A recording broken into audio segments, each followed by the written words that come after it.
প্রথমত তারপরে ওখান থেকে কিছু একটা একদম নিউ হয়ে যাওয়া। রাজবাড়িটা মানে প্রথমে এসে আমরা অনেকক্ষণ আগে চলে এসেছিলাম, তো রাজবাড়ির চারপাশের এই অ্যাম্বিয়েন্স, এই পরিবেশ, এটা তো ভীষণ সুন্দর। দর্শক যারা ছিলেন তারাও একেবারে নাটকই দেখতে এসেছেন, তারা এত শান্তভাবে বসেছিলেন, এত কোঅপারেট করছিলেন, সেটা খুব ভালো।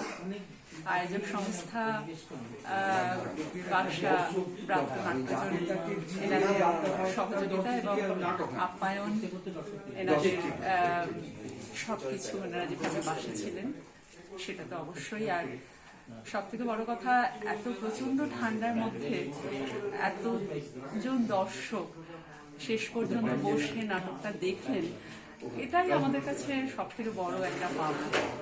আর যদি রাজীবহাট সৃজনের নাটক, আমাদের প্রযোজনা যদি ভালো লেগে থাকে, দর্শকদের মন যদি ছুঁতে পারে, তাহলে সেটা তো একটা বাড়তি পাওনা হয়ে থাকবে।